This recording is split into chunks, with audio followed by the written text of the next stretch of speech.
Monsieur le Président, chers collègues, merci de m'avoir associé à cette manifestation. Ça me fait beaucoup d'honneur et de plaisir et de revoir des collègues pédiatres endocrinologues, puisque je compte parmi cette spécialité. Et je travaille dans un laboratoire de neurosciences et à ce titre, mais la tâche a déjà été bien préparée par ceux qui m'ont précédé, mais je vais vous dire un mot de perturbation endocrinienne, neurodéveloppement et puberté. Alors, j'ai malheureusement, pour des raisons qui m'ont échappé, retard de train, ça arrive, j'ai manqué les exposés introductifs. Donc ceci a peut-être déjà été dit, mais pour remettre les perturbateurs dans leur cadre, nous comptons dans notre organisme une bonne cinquantaine d'hormones. L'ECA a répertorié plus de 100 000 substances chimiques différentes, ça au niveau européen. Et aux États-Unis, l'Agence de protection de l'environnement a considéré qu'environ 10 000 substances relevaient, justifiaient qu'on analyse, qu'on recherche leurs propriétés de perturbation endocrinienne. Si on regarde la littérature scientifique avec comité de lecture, on se rend compte qu'en fait, un bon millier de substances ont fait l'objet d'études, non pas comme des perturbateurs avérés, mais comme des perturbateurs potentiels. Et enfin, dans une étude publiée en juin dernier par la Commission européenne, une étude d'impact qui est en fait réalisée par le Joint Research Center de la Commission, ils ont, parmi 422 pesticides et biocides, identifié 30 substances comme perturbateurs endocriniens. Donc ceci vous donne la mesure de notre ignorance. 99% des substances, nous ne savons pas si elles ont des propriétés de perturbateurs endocriniens. Et, comme ça vient déjà d'être pas mal discuté par ceux qui m'ont précédé, pour le pourcent qui sont étudiés, dans quelle mesure sont-elles impliquées au niveau causal? Rémi Slama a bien introduit les travaux de Léo Trassande, et je vais reprendre ici un résumé de ces publications centrées sur le problème du neurodéveloppement. Donc il montre, à partir des données de la toxicologie et de l'endocrinologie, qu'une réduction du quotient intellectuel est attribuée avec 70 à 99% de probabilité, donc ça c'est assez important, aux polybromés, retardateurs de flamme, et aux pesticides organophosphorés. Avec le même pourcentage de probabilité, pour les mêmes substances, on met en cause celles-ci pour le déficit d'attention et syndrome d'hyperactivité. Et le bisphénol, là, est un agent dont le rôle est discuté. Et enfin, l'autisme, affection aussi dont la prévalence dans la population augmente, on a une probabilité un peu moins élevée pour ce qui concerne les phtalates. De manière intéressante, et c'est vrai pour toutes les publications de ces groupes de Léo Trassande, si on s'intéresse à l'épidémiologie, mais elle comporte évidemment toute une série, enfin une multifactorialité sur laquelle Rémi est intervenu tout à l'heure, on a un pourcentage de probabilité d'implication des polybromés et des organophosphorés plus faible, 20 à 39% pour l'autisme et l'ADHD. Je m'arrête un moment au problème du quotient intellectuel, bon, paramètre multifactoriel s'il en est, mais je ne vais pas vous apporter une démonstration, je vais plutôt vous interpeller avec cette observation faite par un chercheur du nom de Flynn, on appelle ça l'effet Flynn. Pour ceux qui ne connaissent pas cet effet, en fait, l'effet Flynn, je fais référence à plus de 200 études scientifiques dans une méta-analyse. Entre 1910 et 1980, par décennie, le QI moyen de la population, dans toute une série de régions, a augmenté d'environ 2 points, ce qui représente 15 points sur cette période d'une septantaine d'années. Et depuis 1980, par ailleurs, au moment où la présence de substances chimiques dans l'environnement a augmenté, ce phénomène s'est stabilisé pour ce qui concerne le QI verbal. Et même certaines études, et je les ai reprises sur cette plaque, certaines études montrent une réduction du quotient intellectuel, dont vous voyez ici quelques exemples. Donc, réduction du quotient intellectuel entre 0,5 et 4 points par décennie, et la France, l'étude que je peux vous rapporter réalisée en France et publiée récemment, montre en fait une perte de 4 points de QI au niveau de la France. Alors, ceci est évidemment interpellant. Je ne prétend rien sur le plan de la causalité. Je crois qu'il y a une interpellation qui doit nous encourager à aller davantage dans la compréhension de ce qui peut se trouver derrière ces observations. Par ailleurs, je reviens aux études déjà mentionnées par Rémi Slama sur le coût, avec une vision ici peut-être un peu plus, je dirais, iconographique, où vous voyez qu'en fait, si on distribue le coût par domaine de la santé qui sont concernés par les perturbateurs, de loin, ce sont les troubles neurodéveloppementaux qui représentent la majorité, qui expliquent la majorité du coût. Pourquoi ? En fait, les mêmes études, ou d'autres études réalisées par ce même Léo Trassand, ont montré que si vous perdez un point de QI, ça représente 2% de perte de productivité économique. Alors, à l'échelle d'un simple individu, c'est évidemment quelque chose qui n'est pas comparable à ce qui va se passer au niveau d'une population. Et donc, je crois que c'est comme cela qu'on arrive à donner un impact aussi important aux troubles du neurodéveloppement. Et si, par ailleurs, on distribue de nouveau ces coûts, mais en fonction des substances qui sont en cause, vous voyez que de loin, ce sont les pesticides qui sont en cause en Europe, alors que ce sont les retardateurs de flammes polybromés, et ça a été publié dans une étude qui est sortie tout récemment. Aux USA, ce sont les retardateurs de flammes qui sont la première cause de troubles du neurodéveloppement. Bien, donc le sujet étant campé de la sorte, passons au mécanisme, à essayer à la question de savoir qu'est-ce qui permet ou comment est-ce qu'on peut expliquer ces troubles. Et il y a déjà eu, notamment Luc vient d'insister sur l'importance de la période anténatale et d'autres l'ont signalé aussi. Alors ceci, c'est juste pour vous figurer ce qui se passe au niveau du cerveau de l'enfant, donc c'est le cerveau humain ici, entre 25 semaines et 40 semaines de gestation. 25 semaines, en fait, ce sont les plus grands prématurés. Donc c'est vraiment la troisième, c'est comme ça qu'on peut avoir des images, des données d'imagerie cérébrale. Vous voyez que non seulement la quantité de substances cérébrales augmente, mais aussi l'organisation de ce tissu qui va gagner en complexité. Et donc, ceci vous traduit d'une manière peut-être un peu simpliste, mais un processus extrêmement important dont on sait qu'il est dépendant des hormones thyroïdiennes. Qu'avons-nous fait au laboratoire ? Nous avons étudié un perturbateur connu de longue date, à savoir les PCB.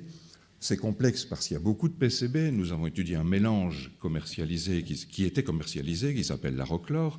Mais les PCB restent un problème persistant en raison de leur rémanence dans l'environnement. Et c'est aussi un modèle mécanistique pour comprendre l'effet de ces perturbateurs endocriniens sur le cerveau. Et vous avez ici, ça rejoint ce qui était déjà démontré par des études de cohorte par Luc Multinier. On peut démontrer que le quotient intellectuel à 9 ans sera d'autant plus bas que les taux placentaires, ici ils ont été mesurés dans le placenta, les taux de PCB sont élevés, et ceci a un corollaire chez le rongeur. On va voir que le nombre d'erreurs qui sont commises par des rongeurs dans un système de labyrinthe sont plus importantes s'ils ont été exposés à des PCB. Ce que nous avons fait au laboratoire, c'est exposer des rats dès le 6e jour de la gestation, qui comporte 3 semaines, jusqu'à l'âge de 21 jours après la naissance, au PCB, qu'on va retrouver dans le cerveau. On peut les mesurer, c'est pour attester que ces rats ont bien été exposés. Et vous voyez que les taux d'hormones thyroïdiennes sont diminués, et les taux d'hormones totales et les taux d'hormones libres, pour revenir à la discussion tout à l'heure sur le rôle des transporteurs, le taux de T4 libre est également diminué. Alors dans le laboratoire, nous avons une collaboration avec le laboratoire de Gary Westbrook en Oregon, à Portland, qui dispose d'un modèle intéressant. Il faut savoir que l'hippocampe est la seule région du cerveau où la neurogenèse persiste toute la vie. Et cette neurogenèse peut être étudiée dans un modèle transgénique qui comporte un promoteur de la probiomélanocortine qui s'exprime en même temps qu'un marqueur fluorescent. Et vous voyez qu'on peut, ici, on a réalisé une injection chez les animaux à l'âge de 7 jours, et on voit que les neurones nouvellement formés vont exprimer ce marqueur, avec ici une période en fonction du temps qui est plus rapide, plus courte, une latence plus courte si l'injection est réalisée chez le jeune animal de 7 jours par rapport à l'adulte. Et donc, ceci permet vraiment d'identifier les neurones nouvellement formés pour voir dans quelle mesure ils sont modifiés par l'exposition au PCB. Que voit-on? Ici, on peut voir dans les conditions témoins que la fréquence des potentiels postsynaptiques en électrophysiologie augmente, vous voyez, au cours du développement, et que cette augmentation n'apparaît plus, n'est plus présente au niveau des neurones qui ont été exposés à l'arochlore. Et vous voyez par ailleurs que la variabilité en termes d'amplitude de ces courants est plus importante chez les animaux qui ont été exposés. Alors, au départ, notre idée, c'était que la prolifération hormonale serait influencée par les PCB, et donc nous avons regardé chez les animaux immatures cette prolifération, elle n'est pas affectée. Et à notre grande surprise, chez les animaux adultes, c'est ce que vous avez ici. Donc on a réalisé l'injection du marqueur à 56 jours, on est à l'âge adulte, et vous voyez que la prolifération neuronale est réduite, et par un système qui est bien connu pour augmenter cette prolifération, à savoir le fait de mettre l'animal dans une roue, donc il devient un rongeur, une souris ou un rat jogger, et à ce moment-là, cette activité physique importante stimule la neurogenèse au niveau de l'hippocampe. On a voulu aller plus loin avec la génétique, et donc on a fait une expression RNA du génome au niveau de ces neurones nouvellement formés de l'hippocampe au jour 21 après la naissance. Vous voyez que 1300 gènes montrent une expression modifiée, c'est considérable. Et l'analyse bioinformatique montre que parmi ces gènes, ceux qui contrôlent la mitochondrie et son fonctionnement, mais ceux aussi qui contrôlent le fonctionnement au niveau synaptique, sont les plus impliqués.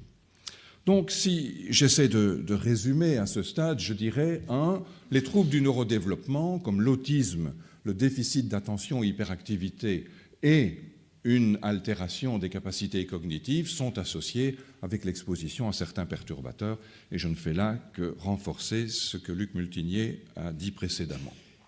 Par ailleurs, ces troubles du neurodéveloppement représentent la part la plus importante du coût des perturbateurs endocriniens pour la société. Si on s'intéresse au cas des PCB et de leur effet sur le développement hippocampique, on peut voir que différents éléments confirment qu'effectivement la fonction de ces cellules, et notamment en électrophysiologie, est altérée, avec une implication possible des hormones thyroïdiennes, mais cette interpellation qu'au moment où la prolifération neuronale est réduite, les hormones thyroïdiennes ne sont plus réduites au niveau du sérum. Évidemment, cela ne nous traduit pas comment, au niveau des récepteurs, l'action des hormones thyroïdiennes se passe. Nous n'avons qu'une vision très petite sur le système des hormones thyroïdiennes et leur action. Et enfin, c'est important de réaliser, et là je pense à tous ceux qui se préoccupent de dire mais quels marqueurs devons-nous choisir dans ce domaine des perturbateurs endocriniens? Si on s'intéresse aux gènes, on a des quantités énormes, vous l'avez vu, beaucoup plus évidemment que les molécules, beaucoup plus encore que si on va au niveau des cellules et de leurs fonctions, et finalement le phénotype, lui, ne sera altéré que de manière parfois relativement limitée par rapport à des modifications qui sont très importantes au niveau génétique. Je clôt là cette partie sur le système nerveux et en particulier l'hippocampe pour dire un mot de la puberté. Vous me direz, mais c'est un peu incongru dans un exposé sur le système nerveux. Mais pas vraiment. Car ce qui déclenche la puberté, c'est l'hypothalamus avec ce peptide, un neuropeptide qui s'appelle GnRH, gonadotrophin releasing hormone, qui va stimuler l'hypophyse, qui à son tour stimule les gonades. Les stéroïdes sexuels sont sécrétés et vont agir au niveau des seins, de l'utérus, du vagin, parmi d'autres tissus cibles. Et ce système est contrôlé avec des mécanismes de rétrocontrôle, de feedback négatif ou positif. Et donc, de là, la question de savoir si des perturbateurs endocriniens ne peuvent pas influencer ce système, l'action pouvant être au niveau périphérique, mais pouvant être aussi au niveau central. Et là, je reconnais mon biais neurosciences. Moi, évidemment, c'est l'hypothalamus qui a polarisé mon attention. Y avait-il des raisons pour le clinicien de se poser cette question? Eh bien oui, si on regarde l'âge du début de la puberté. Donc, il faut savoir, chez une petite fille qui entre en puberté, B2 ou M2 en français, ou S2, diront les Français aussi pour les seins, c'est vraiment le tout début, c'est le tout premier signe que l'on peut saisir, comme quoi la puberté est en train de démarrer. Et puis, vous avez les premières règles qui apparaissent environ 2-3 ans plus tard. Et vous voyez qu'on a une distribution ici de l'âge où ce phénomène M2 apparaît, en constatant dans une étude qui a été réalisée assez récemment, publiée en 2009 dans la région de Bruxelles, qu'à l'âge de 8 ans, ces chiffres m'interpellent beaucoup, 5% des petites filles dans la région bruxelloise, 1 sur 20, a des seins qui commencent avant l'âge de 8 ans. Ceci représente toujours la limite d'âge que les pédiatres endocrinologues prennent en compte pour déterminer qu'une puberté est précoce ou normale. Donc il y a là une interpellation qui se traduit, si vous voulez, en termes graphiques, par le fait que la distribution de l'âge du début de la puberté semble se dévier vers des âges précoces, et on a en fait, pour les premières règles, le phénomène inverse. On voit là que la distribution tend à s'étendre vers les âges plus avancés. Et donc on s'est dit, mais prenons ce bisphénol A dont on a déjà parlé abondamment ce matin, et aurait-il des effets? Et en particulier, aurait-il des effets à une dose qui est une dose à laquelle vous et moi, et forcément nos enfants, sont exposés? Et nous avions besoin d'un modèle. Notre modèle, c'est un petit morceau du cerveau, l'hypothalamus, que nous pouvons explanter et qui garde in vitro sa capacité de libérer ce peptide GnRH de manière intermittente. Et ce qui est vraiment intéressant, c'est que la fréquence augmente au cours du développement. On peut saisir ce processus. Autrement dit, l'intervalle entre les à-coups de pulsatilité diminue. Et vous voyez que ceci se passe, on va dire, entre l'âge de 10 et de 25 jours, sachant que le premier signe, on dirait phénotypique de puberté chez le rat, c'est l'ouverture vaginale qui survient aux alentours de l'âge de 35 jours. Alors, voilà les données sur l'ouverture vaginale. Donc, la dose la plus faible que nous avons utilisée, je crois que personne n'avait travaillé dans le domaine de la reproduction avec une si faible dose précédemment, représente en fait la moitié de l'exposition environnementale moyenne de la population. Ça dépendra évidemment des endroits où on réalise ces études, mais 50 nanogrammes par kilo par jour, c'est une exposition tout à fait courante au bisphénol. On est à 25 et, contre toute attente, parce que ce n'était vraiment pas ce que nous attendions, on voit que l'âge de l'ouverture vaginale est retardé. Et on compare ça à une dose beaucoup plus élevée, de 5 mg par kilo, et là on voit, et c'était davantage l'hypothèse que nous avions en tête, on voit que la puberté est avancée. Donc c'est déjà un phénomène en soi interpellant que 2 doses tout à fait opposées de ce même agent chimique entraînent des effets tout à fait opposés. Le cerveau était-il impliqué? Oui.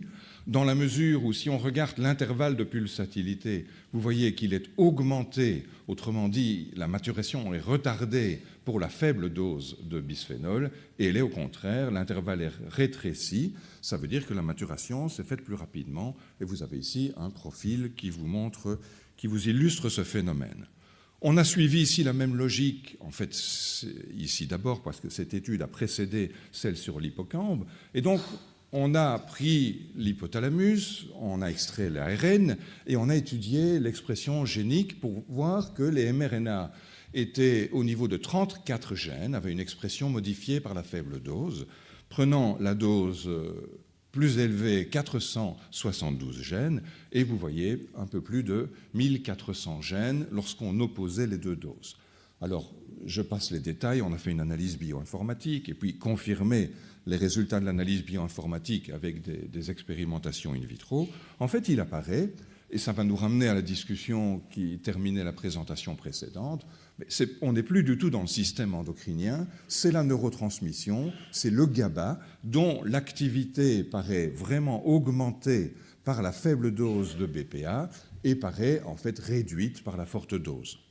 Et pour tout vous dire, c'est un récepteur extrasynaptique du GABA qui contrôle le tonus au niveau du courant du GABA qui paraît impliqué. On a pu aller jusqu'à cette démonstration.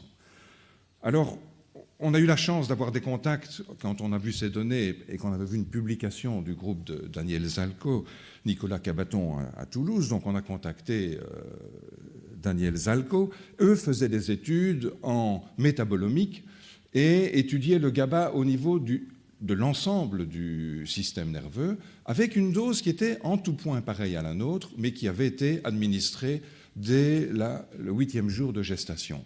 Et on était très surpris et à la fois heureux de constater qu'il retrouvait exactement les mêmes observations, à savoir augmentation du GABA avec la très faible dose et au contraire une diminution avec une dose plus élevée. Alors quel est l'enjeu, me direz-vous? Je sors évidemment de la reproduction en disant mais j'étais dans l'hypothalamus et forcé de constater que ce qui se passe implique l'ensemble du système nerveux. Et qui voit-on? Mais on voit en fait que des études réalisées avec le bisphénol A chez le rongeur montrent pour une bonne partie que le comportement, l'apprentissage, la mémoire sont altérés avec un dimorphisme sexuel. Quelques études, il n'y en a pas beaucoup chez l'homme, il y en a une qui est négative, et 3 études qui montrent que des comportements d'internalisation ou d'externalisation sont augmentés. Et donc, j'en viens ici à mon deuxième résumé. Un perturbateur comme le bisphénol peut avoir des effets après exposition néonatale, avec une certaine latence donc, à une dose qui est sous l'exposition moyenne humaine, et les effets sont opposés à ceux d'une dose élevée, plus élevée du même agent. Le mécanisme fait intervenir le GABA, et ça me ramène à ce que je soulignais tout à l'heure, à savoir que si on met comme critère perturbateur endocrinien, ça doit être un mécanisme à proprement parler endocrinien, mais on va évidemment considérer, non, vous savez, ça c'est pas le système endocrinien. Mais néanmoins, je crois qu'il faut prendre de la distance par rapport à ça, d'autant plus que l'ensemble du cerveau est concerné. Ensuite, la sensibilité, je reviens, vous voyez qu'on a la même observation ici que celle faite au niveau des neurones de l'hippocampe. On a vraiment une sensibilité très importante à ces agents qui s'expriment au niveau génique et puis qui sera d'autant moins importante qu'on va avancer vers le phénotype. Alors je termine en vous parlant pendant 2 minutes du cerveau de l'adolescent parce qu'au fond, je pourrais vous laisser sur l'impression, la période critique, c'est le fœtus, le nourrisson, c'est trop tôt dans la vie. En fait, on connaît depuis quelques années, ça remonte à une dizaine d'années, des changements extrêmement importants. Ici, c'est la substance grise, c'est la densité de substance grise qui est montrée au niveau du cerveau de 5 à 20 ans. Et vous voyez que cette densité diminue considérablement avec, en fait, une relation avec la puberté. Vous voyez que cette diminution de substance grise remplacée par de la substance blanche survient chez les filles ou commence chez les filles avant les garçons. Et des études réalisées depuis lors, au cours des 10 dernières années, montrent que les stéroïdes, la testostérone ici, est corrélée à des caractéristiques de ce phénomène, et notamment ici, c'est des qualités fonctionnelles, la diffusibilité dans la substance blanche, qui est fonction de la densité cellulaire, la densité en myéline. Et donc, ceci interpelle évidemment sur l'effet des stéroïdes au niveau du système nerveux de l'adolescent et partant sur l'effet possible des perturbateurs endocriniens. D'autant que dans l'amygdale et l'hippocampe, qui sont les structures liées aux émotions, riches en récepteurs en androgènes chez le garçon et en récepteurs en œstrogènes chez la fille, vous voyez que ces 2 structures, elles, gagnent en volume, gagnent en importance au moment de la puberté. Donc c'est confronté ici au stade de puberté de Tanner. Et ceci a amené certains auteurs à souligner la désynchronisation qu'il y a entre ces changements au niveau des structures limbiques, qui pourraient être en rapport avec tout ce qui se passe au niveau émotionnel, au niveau exploratoire chez l'adolescent, et puis les changements que je vous ai montrés au niveau du cortex, les dernières parties du cortex à subir la maturation étant au niveau frontal, là où les comportements sociaux, le jugement sont gérés. Et donc, on peut imaginer qu'on a ici une explication neurobiologique, un facteur qui pourrait être mis en rapport avec des comportements à l'adolescence. Et je termine avec un schéma pour, au fond, dire que l'exposition neurodéveloppementale interfère avec le développement du cerveau, va toucher les capacités d'apprentissage, l'éducation s'en trouvera limitée, et on n'a pas eu beaucoup de l'occasion de parler de cela, mais forcément, le niveau socio-économique et le niveau de santé s'en trouvera affecté. Par ailleurs, et ici, le rôle important des hormones thyroïdiennes, non seulement T4, mais T3, et de leur action au niveau des récepteurs est très important. Je vous ai aussi montré que la puberté, par son mécanisme central, pouvait être avancée ou retardée. On sait, je n'ai pas eu le temps de vous l'illustrer, que les comportements à risque sont associés à ces deux situations. La socialisation s'en trouve aussi influencée et on retrouve là des facteurs qui peuvent toucher à la santé. Et enfin, et j'ai mis des pointillés parce que vraiment là, je me pose des questions, on peut se demander dans quelle mesure ces mêmes perturbateurs endocriniens, au moment de l'adolescence elle-même, ne peuvent pas interférer avec ces processus et contribuer à ces mêmes modifications que je vous ai résumées ici. Et bien entendu, ici, ce serait la testostérone et l'estradiol qui seraient les substances à considérer au premier chef. Je termine en remerciant les collaborateurs de mon laboratoire, qui est maintenant géré par Anne-Simone Parent. En fait, Anne-Lyne Pinson a réalisé les travaux sur l'hippocampe que je vous ai illustrés, et Delphine Franzen les travaux sur l'hypothalamus et la puberté. Et j'en profite pour remercier une série de collègues, dont certains sont ici, qui font partie d'un groupe de l'Endocrine Society qui se préoccupe non seulement de la recherche dans ce domaine, mais aussi des connexions sur le plan réglementaire et de la manière dont la science est prise en compte au niveau réglementaire, notamment européen. Merci de votre attention.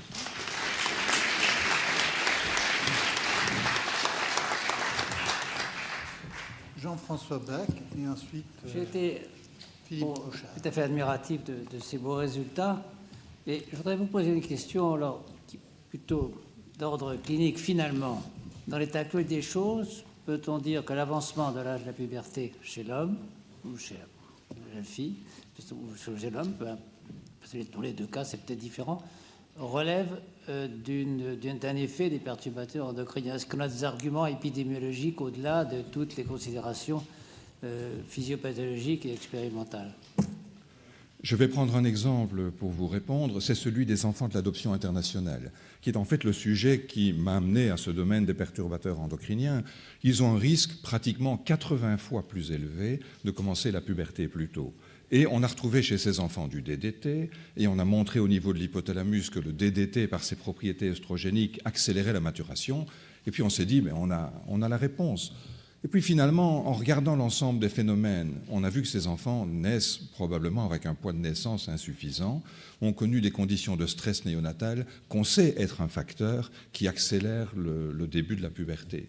Et puis ces enfants viennent dans nos pays, réalisent un rattrapage de taille, de poids, qui augmente l'IGF-1, qui augmente la leptine, qui sont aussi des facteurs pouvant contribuer à la maturation. Donc je crois que la réponse, et c'est peut-être une leçon de tout ce que j'ai entendu ce matin, la réponse est rarement univoque. Il y a sans doute un rôle des perturbateurs endocriniens, mais qu'il faut intégrer avec d'autres facteurs, me semble-t-il. Philippe Bouchard. Oui, dans le même ordre d'esprit, et d'abord bravo pour ta conférence, dans le même ordre d'esprit, est-ce que l'âge de la puberté varie suivant que l'enfant naît à Shanghai, en Inde, à Liège ou à Bruxelles ou à Zurich? Parce que finalement, le niveau d'exposition est très très différent aux perturbateurs endocriniens et aux toxiques de l'environnement. Quand nous avons eu ces observations chez les enfants migrants, mais venant pour la plupart de pays émergents, on s'est intéressé à cette question tout de suite en disant mais c'est peut-être un facteur ethnique. Et donc, évidemment, on n'a pas été voir dans les pays les plus industrialisés et on a constaté qu'il y avait finalement assez peu de différences dès lors que le statut nutritionnel est correct. Et on voit très bien ça en Chine. Il y a 20 ans, 30 ans, les valeurs moyennes d'âge aux premières règles étaient beaucoup plus basses, étaient beaucoup plus avancées, plus tardives que ce qu'elles sont aujourd'hui. Et on voit très bien que cette augmentation est parallèle à la modification du standard de vie pour les populations urbaines d'abord et ensuite pour les populations rurales, parce qu'on a aussi montré la différence entre population urbaine et rurale. Donc de nouveau, on a ce facteur confondant du statut nutritionnel, des conditions hygiéno-diététiques, mais je ne peux pas exclure que les perturbateurs endocriniens ne participent pas dans ce processus. Moshe Yaniv. Merci aussi pour cet exposé extrêmement intéressant. J'ai une question concernant la diminution des coefficients d'intelligence. Par exemple, en France, vous avez mis 4%. Est-ce qu'on peut distinguer entre mode de vie, le problème de l'écran, les problèmes de nourriture et perturbateurs endocriniens? Mais dans la publication que je vous ai montrée, il n'est absolument pas fait référence à l'hypothèse des perturbateurs endocriniens, et les flux migratoires et ce type, les changements de nutrition sont les facteurs qui sont invoqués par les auteurs. Donc je crois que c'est complexe, et probablement que c'est une des variables les plus complexes, ce qui va déterminer les capacités cognitives. Donc je ne peux pas dire davantage que cela, mais je crois qu'il faut essayer d'aller plus loin pour comprendre ce phénomène. Je me permets une question sur... pardon, je reviendrai vers vous. Je me permets une question sur l'autisme. Oui. Parce qu'on a un spécialiste de l'autisme dans notre académie qui explique qu'au point de vue génétique, on peut identifier de l'autisme et que la notion d'autisme est très variable suivant les pays. Elle évolue en fonction des législations sociales et autres. Et donc, quels sont les éléments, les critères qui vous permettent de suivre l'autisme ? Bon, je dois faire acte d'humilité parce que, pédiatre endocrinologue, je ne suis pas un spécialiste de l'autisme. Ce que j'ai compris des discussions avec les spécialistes du domaine, c'est que la notion clinique s'est affinée au cours des dernières décennies. Et au fond, on parle maintenant du spectre autistique qui inclut évidemment des états qui sont peut-être plus fins, mais avec des altérations moins importantes. Et si on regarde strictement les données épidémiologiques, on pourrait dire mais la prévalence augmente parce que le diagnostic est fait plus tôt, parce que les médecins sont sensibilisés et que de nouvelles formes existent. Donc je crois que là, il faut rester prudent par rapport à l'épidémiologie, mais il y a des données expérimentales avec la limite que c'est une maladie, je crois, probablement très difficile à modéliser chez l'animal, mais il y a des données qui vont dans le sens d'une implication des perturbateurs. Je vous en prie, allez-y. Vous avez la parole. Quand on parle d'évolution du QI, est-ce que les tests qu'on utilisait il y a 30 ou 40 ans sont toujours valables ou est-ce qu'il ne faut pas les remettre en cause ? Ce que je comprends des lectures dans ce domaine, de nouveau, je ne peux rapporter que cela, c'est que ce qui pose problème est davantage la référence, et de dire dans quelle mesure ce qu'on a utilisé comme référence, parce que je crois que sur les dernières décennies, ce sont les mêmes tests, les échelles de Wechsler et autres qui ont été utilisés, mais c'est davantage le fait de dire, est-ce qu'au fond, cette augmentation traduit le fait que la population de référence qui était utilisée pour établir ces références antérieurement reste quelque chose de défendable pour une estimation qui serait faite aujourd'hui. Oui, s'il existe indubitablement une avance de la puberté féminine, avec de multiples facteurs en cause, bien entendu, il est indéniable aussi qu'il y a des observations de développement prématuré des seins chez une nourrissonne, la prémature c'est large, et puis des pubertés précoces pathologiques, vers 4, 6 ans, etc., qui sont liés directement aux pesticides. Alors la question, c'est bien sûr les cellules de GNRH entrent en scène pour la séquence pubertaire, mais elles sont sous la dépendance des gènes KISS qui déclenchent cette séquence. Alors, est-ce qu'on a les moyens d'étudier l'action de ces pesticides sur ces gènes qui sont l'horloge de la puberté, avancée ou retardée ? Il y a des études, et je vais vous surprendre, mais il y a pas mal d'études chez l'animal où on est exposé à des perturbateurs endocriniens et on regarde l'expression du gène KISS, elle est réduite. Elle est réduite. Évidemment, on n'arrive pas à comprendre cela, sinon que le concept dans lequel on se trouve dans l'analyse des données actuellement, c'est la difficulté de faire la part entre ce qui est le mécanisme primaire, autrement dit entre le perturbateur et l'effet physique ou l'effet phénotypique observé, qu'est-ce qui s'enclenche et qu'est-ce qui fait partie, ça a été évoqué tout à l'heure dans la discussion, d'une réaction adaptative. Et dans quelle mesure cette diminution de KISS peut-elle être une réaction adaptative à une augmentation prématurée de l'activation du système? Voilà le genre de questions auxquelles on est confronté. S'il vous plaît. Il y a des facteurs que vous avez évoqués qui contribuent considérablement et plus que tout autre à l'avance ou au retard de la puberté en physiologie. C'est le facteur nutritionnel et le facteur d'exercice. Nous avons chez les sportives le retard de la puberté lorsqu'il y a maîtrise de la nutrition et des calories associée à un exercice important, mettant une balance calorique d'ailleurs en difficulté avec des processus d'épargne calorique. Et c'est quelque chose que nous voyons au quotidien. Et je me demande, en vous écoutant, quelle est la part réelle des facteurs nutritionnels qui, par exemple, dans un modèle occidental, l'anorexie, voit l'arrêt total de la puberté et voit le développement cérébral considérablement altéré sur les études actuelles dont nous disposons. Vous avez parlé du volume cérébral. Dans le contrôle alimentaire excessif, le volume cérébral change considérablement. Vous avez parlé du volume limbique. Le volume limbique change dans le modèle humain tel qu'il est étudié aujourd'hui par l'imagerie fine dans l'anorexie. Donc, le plus grand perturbateur endocrinien aujourd'hui connu de notre environnement, c'est l'association nutrition-exercice.